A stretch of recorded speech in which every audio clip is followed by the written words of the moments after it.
A Jagdstaffel was a fighter staffel of the German Imperial Luftstreitkräfte during World War I. Background: before April 1916, the German Army's military aviation service, which had existed since 1912, was largely organized in small general-purpose units, although the formation of the first specialized bombing and close support units had begun. During 1915, the Feldfliegerabteilung were completely subservient to the army command to which they were attached. In the aftermath of the Battle of Verdun, during which the German side lost the air superiority built up during the so-called Fokker Scourge, and in particular as a result of the superior performance of the Royal Flying Corps during the Battle of the Somme, a complete reorganization of the German flying service took place. It was greatly expanded, renamed the Deutschen Luftstreitkräfte, and acquired a far greater number and variety of specialist units, including the first single-seater fighter units in German service, the Jagdstaffel. History.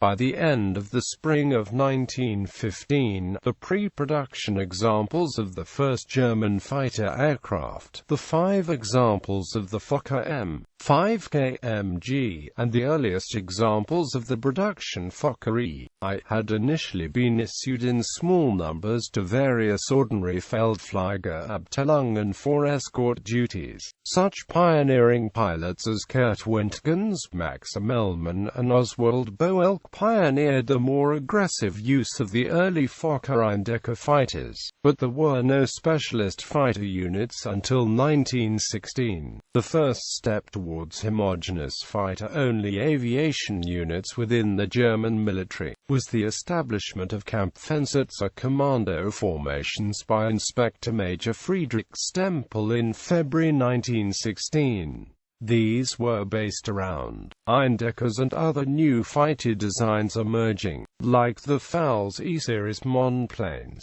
that were being detached from FFA units during the winter of 1915–16 and brought together in pairs and quartets at important locations, as KEK units were formed at Vaux, Avelaz, Jametz and Kunnel, and other places along the Western Front too as Luftwaffendienst units, consisting only of fighters. By April 1916, the air superiority established by the Eindecker pilots in the Fokker Scourge and maintained by the use within the KEK formations had long gone. When the Halberstadt D-2, the first German biplane fighter design, began to reach the front with the first Fokker D-series biplane fighters joining the Halberstadts, a target was set to establish 37 new squadrons in the next 12 months, equipped with single-seat fighters, manned by specially selected and trained pilots, to counter the Allied fighter squadrons already experiencing considerable success,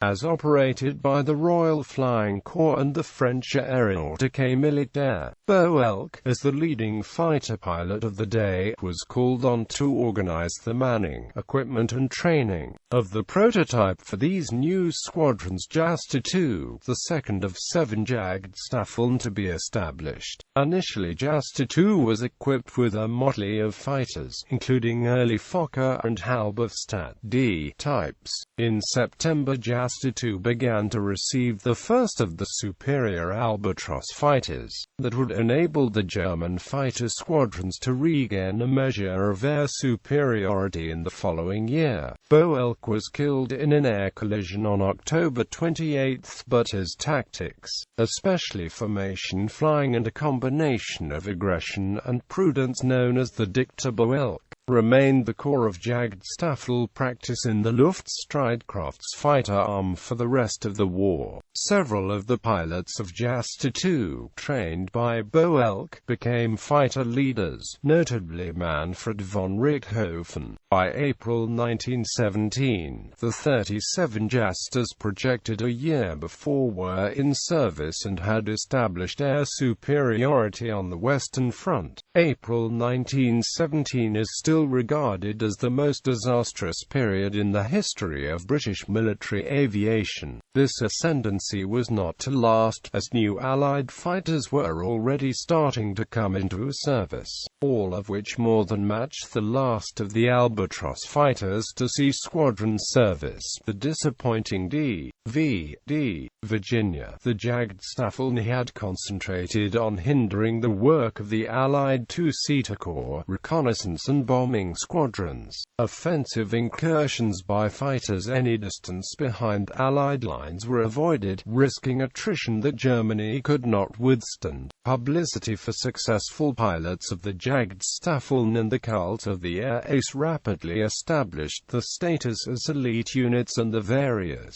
squadrons became associated with the different kingdoms of the German Empire. Most Jasters were considered to be Prussian, and other Jasters were associated with the kingdoms of Bavaria, Saxony and Württemberg. The Bavarian units in particular were associated for organizational and supply purposes with the Bavarian army, which did not add to overall efficiency in these departments. To obtain a local and temporary air superiority, larger fighter units were established, composed of several Jasters, Jagdgeschwader and Jagdgruppen. These units were moved from one section of the front to another as the tactical situation demanded. The most famous of these units was Jagdgeschwader 1, composed of Jasters 4, 6, 10 and 11, commanded by Richthofen until he was killed, many of whom flew the supremely maneuverable Fokker drive triplane from the autumn of 1917.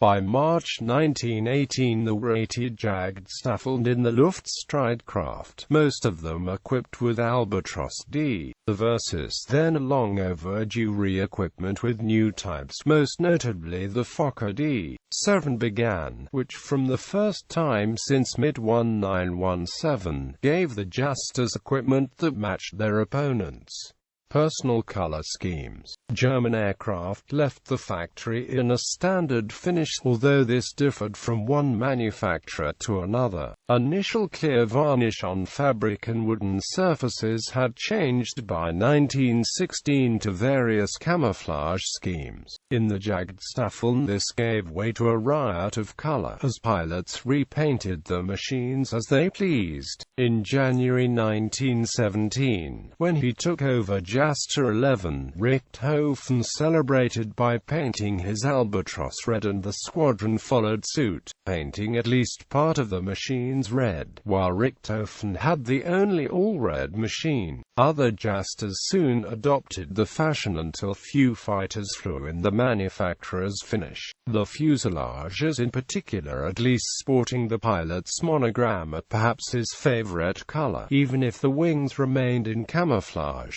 A squadron theme was sometimes followed, with machines decorated in similar colors or with similar motifs, but generally personal preference seems to have been standard. More than one pilot recorded that the contrast with the plain khaki of RFC fighters was helpful to all involved in rapidly distinguishing friend from foe in the hurly-burly of a dogfight, and might have aided the accreditation of air victories claimed by individual German pilots. Famous Jasters: Jaster 1, Jaster 2, Jaster 5, Jaster 11, Jaster 15, Jaster 18. Bibliography: Cheeseman E. F. ed. Reconnaissance and AMP bomber aircraft of the 1914–1918 war. Letchworth, UK. Harleyford, Franks, Norman. Jaster War Chronology, a complete listing of claims and losses, August 1916 – November 1918. London, UK. Grub Street. ISBN 1898697841. Gray, Peter and AMP Thetford, Owen. German aircraft of the First World War. London, UK. Putnam, Robertson, Bruce. Aircraft Camouflage and Markings 1907–1954. Letchworth, UK. Harleyford, Shacklady, Edward and AMP Treadwell, Terry C. Classic World War I Aircraft Profiles. London, UK, Cerberus, ISBN 1841451029. Franks, Norman, Bailey, Frank W. and Amp, Guest, Russell F. Above the lines, the aces and fighter units of the German Air Service, Naval Air Service, and Flanders Marine Corps, 1914–1918. London, UK, Grub Street, ISBN 0948817194.